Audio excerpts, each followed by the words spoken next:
So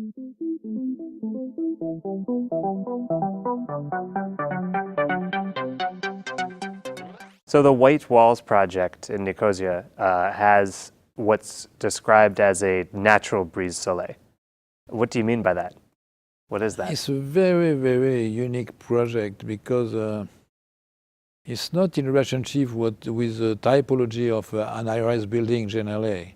But for me, an high-rise building is has to need to have a strong character.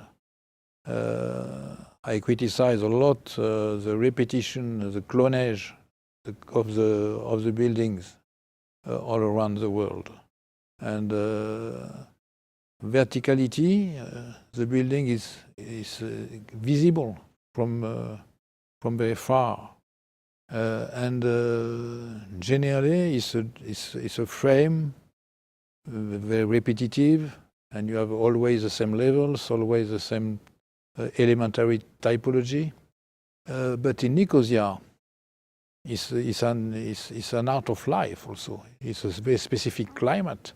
It's a very specific cities, and the historical city has around the new city, and when we belong to the new city, when we belong to the new city with a specific program to have in the same time some retail at the base, and some offices and some apartments, and one specific apartment for a collector, that is Ruano.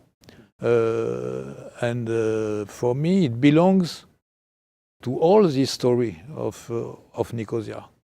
And we are in front of the future main square of the city, designed by Zaha Hadid, under construction, with a town hall in the middle. And I wanted to orient the people, the building, to catch the views on the skyline of the city, on the main square, and also on the horizon with a mountain and some horizontal shapes like plateau in the middle. So for me, that was a very unique exercise, because generally the typology of the high-rise building are done by a core and a perimeter with curtain walls or logical walls. Here we started in relationship with the typology of habitation, of apartments, of housing in this country, with in the middle a living room, on the sides generally bedrooms or other little rooms, and protection on each side against the sun. So it's a very specific plan, and I adapted this plan to the tower. And also, on one way on the north, I opened a global view.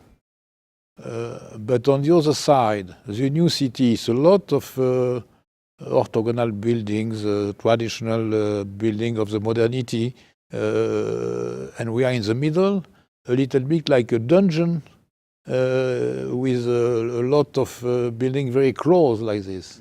And I wanted to protect, of course, the inhabitants of my tower against the views and for the privacy, of course, but also to create specific lighting and to create also specific patio and presence of vegetation at the different levels of the tower, but not outside the vegetation always, inside, outside, behind the frame.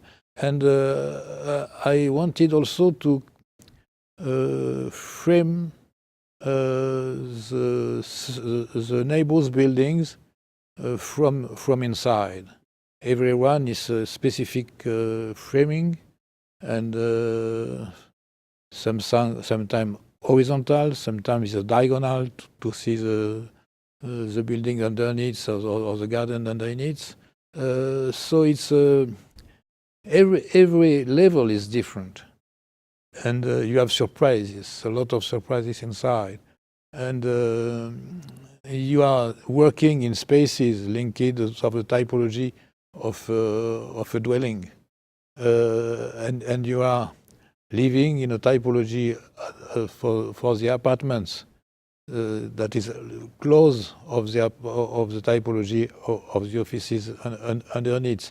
So it's really a new using of the spaces with apartments with one apartment a level, and for offices also you have different levels, of course, because it's 7 levels in the for the renter of that. But everyone it's like a little apartment. You are working in a very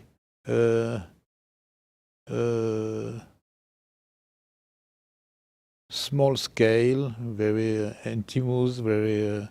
So it's not at all the feeling of a traditional office with a repetition of the same furniture. Right. I want to ask about that because it's a mixed-use building with both office and residential. So why mixed use, and did all the ideas that you're explaining about the design, how different was it applying all those local design components into an office setting versus a residential setting? But typology is initially the heritage of the local typology for apartments and housing. It's a reinterpretation. And after you have, when you are in the middle of that, because the living room generally in the middle, you have the view, the main view on the city, and you have on each side views through the 2 walls with different windows, different frames, or vegetation like a filter, or the landscape after. And on the other side, in the south, I saturated the terraces by vegetation on all the height of the building. So you have filters around, filters on 3 sides, and totally open view on the other side, on the skyline of the city. And when you are on the main floor, you are just above the terrace, so you cannot see the railing, and you see only the large view. And when you approach, you can see the large space designed by Zaha, the square, the future center of New Nicosia. Was this your first visit to Cyprus, to Nicosia, for this project? That was the first time I visited Nicosia, but I do also with Dakis a library for the memory of his father, of the father of Dakis, in the university.